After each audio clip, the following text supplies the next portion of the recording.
مجاہدو مجاہدو لگاؤ ضرب حیدری، لگاؤ ضرب حیدری. اور کہا واہ عمار ابن سمیہ، یعنی تو اسلام کے لیے خدمت کر رہا نا، تجھے ایک باغی جماعت قتل کرے گی، تو انہیں اللہ اور جنت کی طرف بلا رہا ہوگا، اور وہ جماعت جہنم، آگ، دوزخ کی طرف بلا رہی ہوگی.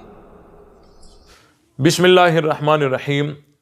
ساتھیوں کی طرف سے کافی اصرار ہو رہا تھا کہ آپ حضرت عمار بن یاسر رضی اللہ تعالیٰ عنہ کے متعلق جو حضور علیہ السلام نے فرمایا تقتلک الفئۃ الباغیہ، اس پر آپ ذرا کچھ اپنا کلپ ریکارڈ کروائیں.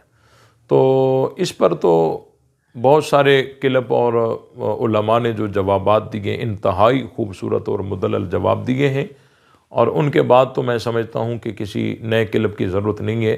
لیکن ساتھیوں کے اصرار پر میں دو چار باتیں عرض کرنا چاہتا ہوں کہ بخاری شریف کی روایت ہے کہ نبی پاک صلی اللہ علیہ وسلم نے حضرت عمار بن یاسر کو فرمایا کہ تقتلک الفئۃ الباغیہ، اے عمار تجھے ایک باغی گروہ قتل کرے گا. اور نبی پاک صلی اللہ علیہ وسلم کی یہ حدیث بالکل صحیح ہے، اور حضرت عمار کو باغی گروہ نے ہی قتل کیا، وہ واقعی باغی گروہ تھا. نبی پاک صلی اللہ علیہ وسلم کا یہ فرمان بالکل ٹھیک ہے. آئیے ہم تشخیص کرتے ہیں کہ یہ باغی گروہ تھا کون سا. تو سب سے پہلی بات یہ ہے کہ حضرت عمار جس جنگ میں شہید ہوئے، اس جنگ کا نام کیا تھا؟ اس جنگ کا نام تھا جنگ صفین. اب جنگ صفین میں میدان میں لشکر کتنے تھے؟ اگر آپ یہ سوال کریں گے تو میدان میں لشکر تھے دو، بظاہر دو تھے، ایک حضرت علی کا اور ایک حضرت امیر معاویہ کا. لیکن حقیقت میں وہاں دو لشکر نہیں بلکہ تین لشکر تھے. ایک حضرت علی کا لشکر، ایک حضرت امیر معاویہ کا لشکر، اور ایک سبائی گروہ جس نے حضرت عثمان سے بغاوت کر کے اور حضرت عثمان کو ظلماً ان کے گھر میں شہید کیا تھا، باغی گروہ. یہ تین لشکر میدان صفین میں تھے، اور بظاہر دو لشکر تھے، حقیقت میں تین لشکر تھے. اور جنہوں نے حضرت عمار کو شہید کیا وہ واقعی وہ باغی گروہ تھا جنہوں نے حضرت عثمان سے بغاوت کر کے ظلماً ان کو گھر میں شہید کیا. اب دیکھیں، اگر کوئی اس چیز کو نہیں مانتا تو میں ذرا اس پر کچھ باتیں عرض کروں گا کہ حدیث مبارکہ میں تقتلک الفئۃ الباغیہ، الفئۃ الباغیہ یہ معرفہ ہے، اور اگر یہ ہوتا نکرہ فئۃ باغیۃ تو عبارت یوں ہوتی تقتلک فئۃ باغیۃ. پھر اس کا مطلب یہ ہوتا کہ اے عمار تجھے کوئی باغی گروہ قتل کرے گا. کوئی باغی گروہ یعنی وہ متعین نہیں ہے، کسی کو وہ پتہ نہیں ہے. جب وہ قتل عمار کرے گا تو سب کی آنکھیں کھل جائے گی کہ یہ باغی گروہ یہی تھا.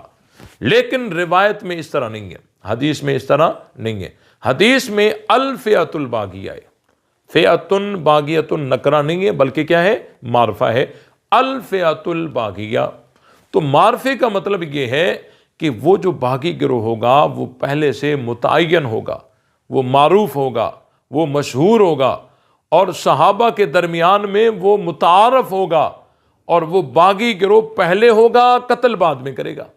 اور وہ وہی باغی گروہ تھا جنہوں نے حضرت عثمان کو بغاوت کر کے ان کو ظلماً شہید کیا تھا. اور اسی پر تو حضرت علی اور حضرت امیر معاویہ کا اختلاف چل رہا تھا نا کہ ان باغی گروہ سے بدلہ لینا چاہیے. حضرت علی فرما رہے تھے پہلے حکومت مضبوط ہو جائے پھر بدلہ لیں گے. بہرحال وہ باغی گروہ متعارف تھا، مشہور تھا، وہ وہی تھا جو جس نے حضرت عثمان سے بغاوت کر کے اور ان کو گھر میں، انہی کے گھر میں ظلماً شہید کیا تھا. اگر کوئی اس بات کو نہیں مانتا اور اس کو زبردستی حضرت امیر معاویہ پہ فٹ کرنا چاہتا ہے تو ہم ذرا ان کی خدمت میں گزارشات کریں گے کہ بخاری شریف میں ایک روایت ہے، دوسری جگہ نبی پاک صلی اللہ علیہ وسلم نے حضرت حسن رضی اللہ تعالیٰ عنہ کو ان کے لیے فرمایا ابنی ھذا سید لعل اللہ ان یصلح بہ بین فئتین عظیمتین من المسلمین، کہ یہ میرا بیٹا حسن سردار ہے اور اس کے ذریعے اللہ تعالیٰ مسلمانوں کے دو عظیم گروہوں میں صلح کروائے گا، مسلمانوں کے دو عظیم گروہ ہوں گے، ان میں صلح کروائے گا۔ تو سب کا اتفاق ہے کہ مسلمانوں کے دو عظیم گروہ کون سے تھے؟ ایک حضرت علی کا، ایک حضرت امیر معاویہ کا۔ ایک حضرت علی کا وہ گروہ کہ جس کے امیر پھر حضرت حسن بن گئے تھے۔ یہ دو گروہ۔ اب دیکھیں اس فرمان رسول سے حضرت امیر معاویہ کا گروہ، جس کو لسان نبوت نے فیع عظیم قرار دیا، یعنی مسلمانوں کا عظیم گروہ، عظیم گروہ، سمجھ رہے ہو؟ اب آئیے حدیث عمار پہ ذرا نظر ڈالیے۔ حدیث عمار میں ایک فکرہ ہے کہ حضرت عمار وَيَدْعُوهُمْ إِلَى الْجَنَّةِ وَيَدْعُونَهُ إِلَى النَّارِ، کہ حضرت عمار ان کو جنت کی طرف بلائے گا اور وہ ان کو جہنم کی طرف بلائیں گے۔ تمام اکابر نے لکھا ہے کہ یہ جو فکرہ ہے نا، یہ حدیث کا، یہ اس کے ساتھ متصل نہیں ہے، یہ الگ ہے اور یہ الگ ہے۔ لیکن جو اعتراض کرنے والے ہیں وہ کہتے نہیں نہیں، یہ حدیث کا جز ہے، یدعوہم الی الجنہ ویدعونہ الی النار، کہ حضرت عمار ان کو جنت کی طرف بلائے گا، وہ ان کو جہنم کی طرف بلائیں گے۔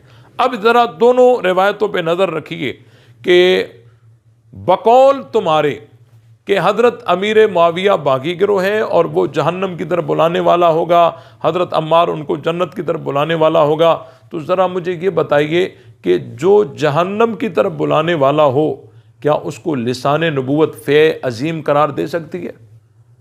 اور جس کو لسان نبوت فیع عظیم قرار دے، مسلمانوں کا عظیم گروہ کہے، کیا وہ جہنم کی طرف بلانے والا ہو سکتا ہے؟ اور تیسری روایت غالباً ترمذی شریف میں ہے کہ نبی پاک صلی اللہ علیہ وسلم نے حضرت عثمان سے فرمایا، اے عثمان، تجھے اللہ تعالیٰ خلافت کی قمیص پہنائے گا، پھر کچھ لوگ منافقین باغی وہ آپ سے وہ قمیص اتارنا چاہیں گے، لیکن خبردار آپ نے وہ قمیص اتارنی نہیں ہے۔ اب ذرا ان تینوں روایتوں کو سامنے رکھ کر تھوڑا نتیجہ آسانی سے نکل آئے گا کہ حضرت عثمان اگر خلافت کی قمیص اتاریں، حضور روک رہے ہیں، خبردار آپ نے نہیں اتارنی، اور حضرت حسن خلافت حضرت امیر معاویہ کو دے رہے ہیں، اور حضور علیہ السلام کئی سال پہلے حضرت حسن کی اس عمل پر مدح کر کے، تعریف کر کے اس کو سید کا لقب دے رہے ہیں اور اس کی تعریف کر رہے ہیں کہ یہ میرا بیٹا، اس کے ذریعے مسلمانوں کی دو عظیم جماعتوں میں یہ صلح کروائے گا اللہ تعالیٰ اس کے ذریعے۔ اب دیکھیں، اگر حضرت امیر معاویہ بقول آپ کے باغی گروہ ہے، تو پھر وجہ فرق کیا ہے؟ حضرت عثمان اگر خلافت کی قمیص اتار کر باغیوں کو دے تو حضور علیہ السلام روک دیں، اور حضرت حسن جب خلافت حضرت امیر معاویہ کے حوالے کر دیں اور بقول آپ کے کہ وہ باغی تھے، تو یہاں حضور تعریف کریں۔ حضرت عثمان کو روک رہے ہیں، حضرت حسن کی تعریف کر رہے ہیں۔ اس سے پتہ چلا کہ اگر دونوں طرف باغی ہوتے تو پھر رویہ ایک جیسا ہوتا، حضور یہاں بھی روکتے تو وہاں بھی روکتے، لیکن حضور علیہ السلام حضرت عثمان کو روک رہے ہیں لیکن حضرت حسن کی تعریف کر رہے ہیں۔ پتہ چلا کہ حضرت عثمان اگر خلافت کی قمیص اتارتے، باغیوں کے پاس چلی جاتی، اور حضرت حسن نے خلافت سپرد کی حضرت امیر معاویہ کی طرف، تو یہ باغیوں کے طرف نہیں گئی بلکہ یہ مسلمانوں کے عظیم گروہ کے پاس گئی۔ تو اس سے پتہ چلا کہ حضرت امیر معاویہ کو باغی کہنا اور اس کے لشکر کو باغی گروہ کہنا یہ غلط ہے۔ اور دوسری بات یہ ہے، یہاں سے ایک اور بھی بات ثابت ہوئی کہ حضرت حسن نے خلافت جو ہے وہ حضرت امیر معاویہ کے حوالے کر دی، تو پتہ چلا کہ ان کی تو ایسی تیسی ہو گئی نا، جو کہتے ہیں کہ جی خلافت تو آسمانی منصب ہے اور لوگ نہیں بنا سکتے، آسمانی منصب ہے۔